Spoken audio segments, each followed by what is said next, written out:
Na headline po sa isang pahayagan, yung Vice Ganda absuelto sa 80K. Alam niyo po, hindi na questionable dito kung 80K, kung 75K, kung piso, 2 piso. Hindi na sa ating questionable yan eh. Basta ang mahalaga, hindi libre.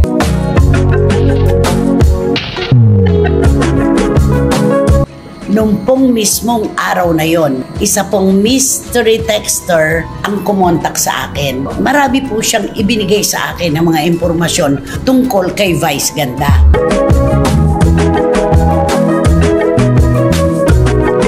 Malungkot pala siya ngayon dahil hindi nga niya nakikita na si MC at saka si Lassie sa Showtime.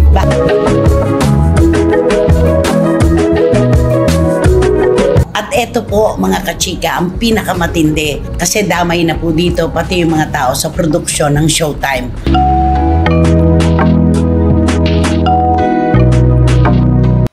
Bitiranang kolumnista na si Christopher Min naglabas ng nakakawindang na balita ukol kay Vice Ganda. Kung bago lang kayo dito sa aking YouTube channel, huwag kalimutan mag-subscribe at pindutin niyo na rin ang notification bell para ma-notify kayo sa ating susunod na video. Maraming salamat!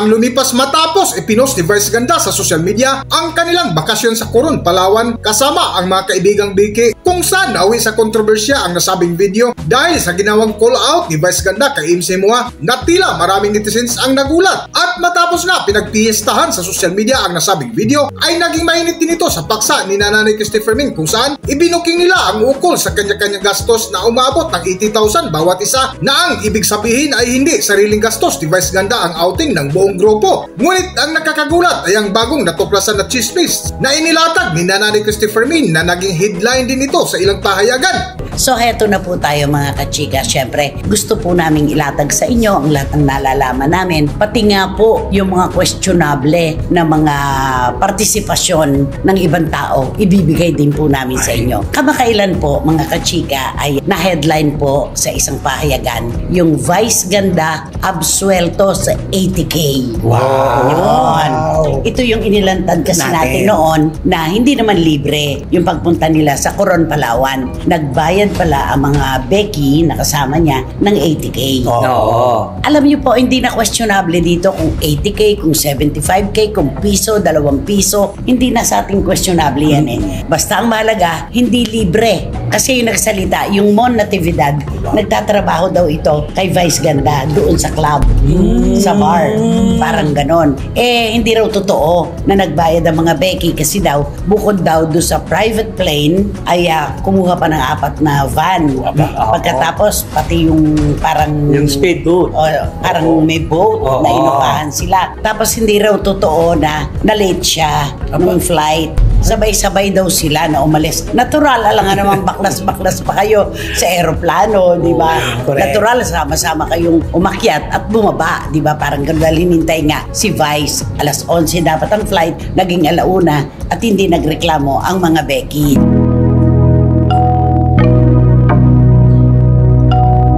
Dahil nga sa video ni Vice Ganda na nag-viral sa social media na sa parehong araw din ay nakatanggap sila Nanay Christopher Min ng mensahe mula sa isang texter na hindi nagpakilala na labis ikinagulat ni Nanay Christopher Min ang natanggap na balita. Ngayon po, dahil po dito sa kwentong ito, on that same day, nung pong mismong araw na yon, isa pong mystery texter ang kumontak sa akin. Wala po ang kanyang telepono sa aking phone book. Hindi ko alam kung sino ito. Pero marami po siyang ibinigay sa akin ng mga impormasyon tungkol kay Vice Ganda. Sabi ko nga, parang ano to sa gobyerno, parang kailangan ni Vice Ganda na magpa-file ng courtesy resignation sa kanya mga Becky, di ba? Para malaman talaga kung sino ang loyalty check, diba? Loyalty check. So, tingnan po natin. Ito po muna, yung unang babasahin ko po. Ito ang nilalaman.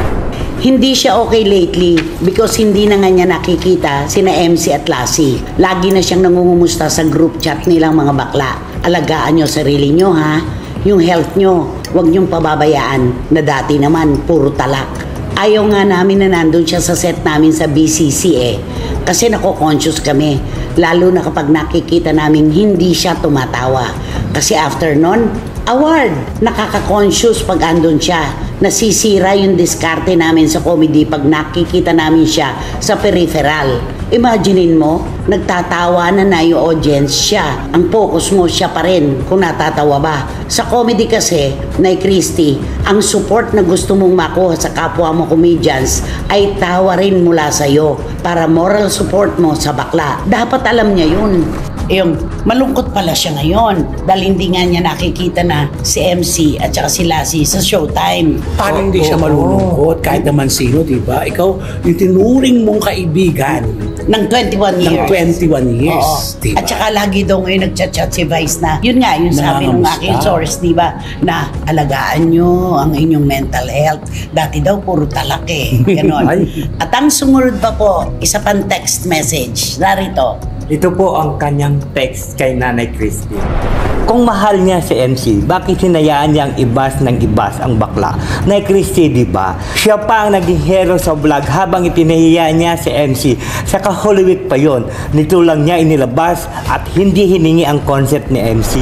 So, Ayun. yung pagpapahiya yun. Oo. Bakit daw pinabayaan ni Vice na bash-bash itong si MC? At saka sabi, di ba, dun sa Oo. binasa mo na hindi ipinagpaalam Oo, yung yun. vlog na yun. Kaya At saka nga- naging hero. So, bigla nang pinupost niya, di ba dapat may consent talaga dapat yung kay MC. Ni MC. Ay, paano kasi ang gusto siguro ni Vice, eh bakit pa naman siguro magpaalam ako? Ay akin to. Ay,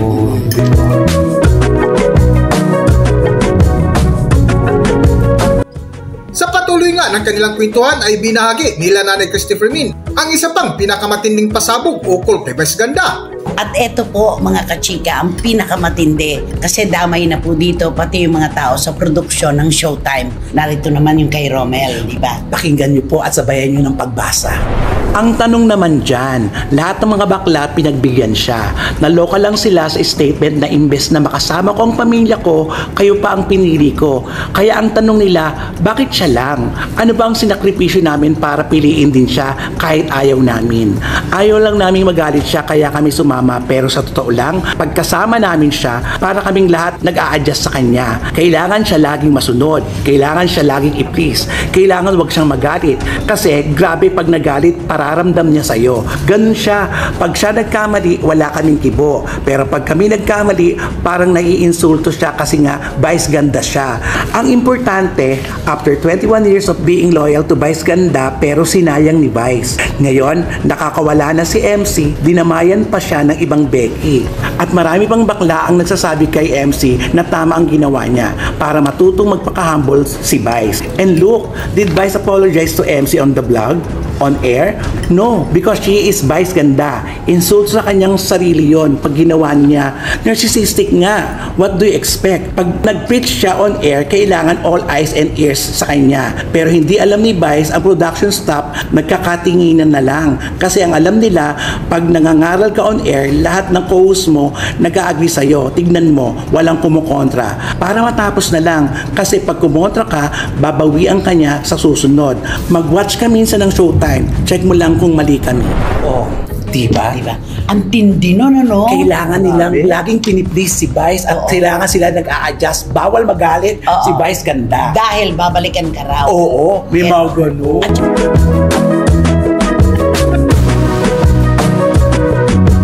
Matapos nga babasa din na Nanay Christopher Min ang mensahe mula sa hindi nagpakilalang texter, ay hinamon sila Nanay Christy na manood ng programa ng It's Showtime para mapatunayan nila ang katotohanan. Nga, eto pa.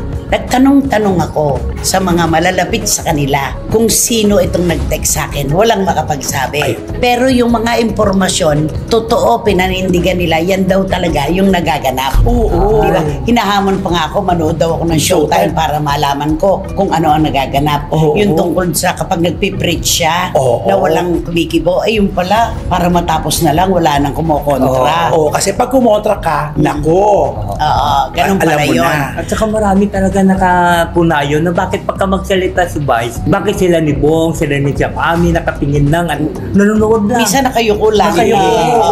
O kasi minsan kasi babarilin niya eh. Pag sumagot, di ba, babarilin niya na i-stop may kasabihan, di ba? Walk your talk. Di Ayun ba? na. Dapat yung pinipreach mo, ginagawa mo. Dapat. Yun ang sinasabi ng marami. Kaya pala pagka naglilitaan niya. Ay, litaan niya. Pag mahabang litaan niya, di ba, alam mo na, yung pala, Ganun lang sila. nagsisenyasan na pala mga stop. Nung pala, mga mata pala nila, nag-uusapan na. So, parang kulang, ayan na naman siya. Nag-uusap na pala. At para matapos na lang, wala na lang silang kibo. Walang kokontra. Kasi ipararamdam pala niya kapag kami kumukontra, no? Babalikan ka. Nakakatakot yung gano'n. Kaya naman pala, di ba, pag minsan, di ba, katulad ng binita natin, di ba, meron tayong sinabi na kapag natsyempohan ka niya, na pag ikaw ang taya, hindi kanya pagsasalitain. Ay, di ba? Bobonsayin ka talaga. Bobonsayin ka niya. Bobonsayin ka. Kumbaga, hindi ka bibigyan ng moment. Ganun yun. Kaya nga, at saka yung 21 years, sayang Totoo. yung pagkakaibigan nila MC at Lassie. Sinong mag-aakala na kasi yung dalawang yun talagang oo ate yun. Sunod-sunod lang. Oo, pero ngayon, hindi na, wala nang oo ate. At saka ang dami pala mga Becky na sumama sa kanilang emosyon at pagkatapos sinabihan sila na tama ang ginawa ni MC. Tama naman talaga. At saka hindi mawawalan ng trabaho itong dalawa. Magkakaroon at magkakaroon dahil may puhunan sila na talento. Correct. Yun yun.